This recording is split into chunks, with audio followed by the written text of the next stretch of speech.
Let's do some calls of the day. We'll start with Cisco today. It was reiterated overweight at Morgan Stanley, $58 the price target. Quote, the most frequent questions we get on Cisco is the feasibility of revenue growth targets from Analyst Day.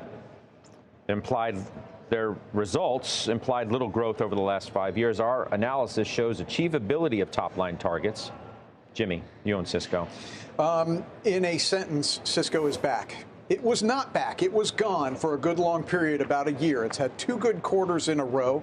Those quarters indicate that growth is slowly returning. Now, their fiscal year ends July, so they've just started their fiscal year. The first quarter of last year had this enormous product order that is a one-time, so it's going to look like revenues go down in the first quarter, but from then it starts ramping up into the following years. AI is one of their tailwinds. They've got a partnership with NVIDIA that's driving that. At 14 times earnings, this stock is back, and you can hear it from the analyst questions on the last 2 earnings calls that the days of missing earnings and guidance are behind them. Okay, so the stock is up near 7% over the past month, which presumably leads you to say it is back.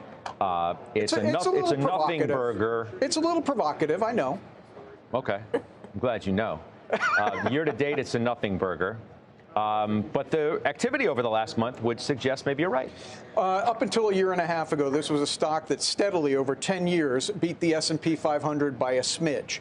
That it had 3 bad quarters in a row, and the performance plummeted. It is now, over the last 10 years, 2 percentage points behind on an annualized basis. I think over the next year and a half, it will catch back up and exceed the S&P 500. So that kind of brings up the perfect debate that we were having at the beginning of the show, which is, if I'm right and the S&P 500 kind of does nothing because it needs to consolidate earnings, then yes, it would be very, very easy for it to exceed the S&P 500. Because if analysts are right, if top-line growth estimates are right, 4 to 5%, and the share price follows that, so you get 4 to 5% growth on the shares, and you get a 3% dividend, it's like 7 to 8% growth. That's not too aggressive. With a 14 times multiple, you're not gambling with it too much. You're not teetering on the top of a cliff. Maybe you get a point or 2 of multiple expansion, which it probably deserves to catch up with the peers a little bit. I think it's the cheapest stock in the tech index. So yeah, it's just, it's positive, but it's not wildly positive. Wow, we're high-fiving everywhere today. It's like my best day ever. I love high fives. All right. Okay. We're having fun. Rob, Visa initiated buy, MasterCard initiated neutral. You own both, and this was at Compass Point today. Visa price targets $319, MasterCard is $525. Sure, these are 2 of our long-term holdings. They're high-margin, capital-light businesses that are steady, low double-digit growers. Both are seeing a bit of a slowdown, Scott, because of the state of consumer spending, but we continue to see mid-single-digit volume growth and healthy revenues from cross-border travel. I think what's interesting is quarter to date, both these businesses are up 8% when the growth index is down 3%, and it kind of illustrates the opportunity outside the Mag 7. When you look at it, Visa's definitely cheaper. Visa's free cash flow margins are a little higher. Both companies are buying back stock and have huge returns on invested capital. Actually, MasterCard's a little higher in that regard. So names that we've held for a while and will likely continue to do so. All right, Booking Holdings. A lot of concerns, Kerry, about travel-related stocks of late. Downgraded today. Jefferies to hold from buy, price target to 4,200 from 4,350. What do you think? So Booking is a name that we've owned for a long time with the anticipation that post-COVID we'd have more travel, and which we have had. And the stock outperformed very nicely for the last couple of years. We did trim the stock. We talked about it about a month ago. And we believe that at 16 times next year's earnings, it's still attractively priced. People are still traveling. Perhaps, though, there's not going to be quite as much travel because people are tapped out. Consumers have spent a lot of money on travel, airfare, hotels, et cetera, over the last couple of years, and they may be doing something different with their disposable income. So we like it. We don't like it as much. It's still a holding for us, and we believe that at this price, it's attractive. What about Freeport, Jenny? Upgraded today at UBS. Price target only goes up to a 55 from 54. But right. What do we think? It's a pure copper play. That's what they say. There's a lot of talk lately of whether copper's bottomed. I don't know if copper's bottomed, and just this morning I was scrambling around looking to see who did it. Someone downgraded copper, and they said, but please remember in this downgrade, this is short term, it's China related.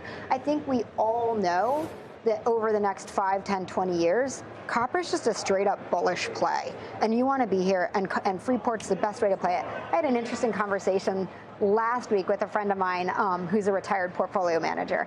And she said, you know what I would do for my grandkids if I were starting new portfolios for them right now? I'd buy them a copper index and I'd buy them a cybersecurity index. And I'd put that in their portfolios and let them run for the next 50 years. So I think, that's just it. There's insatiable demand for everything electrification relies on copper, and this is a great way to play it. Give me something on Star Bulk Carriers, which we don't talk about often. You own it. It was initiated today at Deutsche with a buy. Price target's $26. It's a nice upside from here. Big dividend yield on it, too. Big dividend, almost 10%. So I added this a few years ago.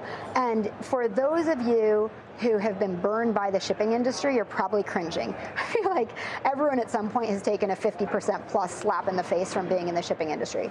When I first bought Star Bulk a few years ago, it was interesting because the shippers started popping back up on my screen. And everyone's skeptical because those management teams, they were kind of mafioso-like.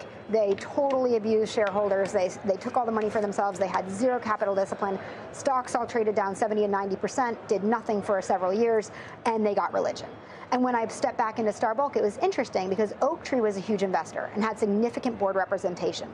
So this is a dry bulk shipper that still has much better than average professional management, a much better than average board, much better than average capital costs and controls. Their whole thing is just make a ton of cash, pay it out to the shareholders. When I initially bought it, I paid around 19, and I figured this thing can go nowhere, and with a 10 to 11% yield, I'm going to double my money every 7 years. So I love that price target upgrade, but you don't even need that. With a 10% yield, like the stock doesn't need to go anywhere, and you're going to double your money every 7 years, which is better probably than the market does on average. I mean, market returns 8 to 10%. So if you get the bump on the upside, awesome, but just play it for the dividend and you'll be really happy too. Okay, we'll keep an eye on that chart too for the rest of the day.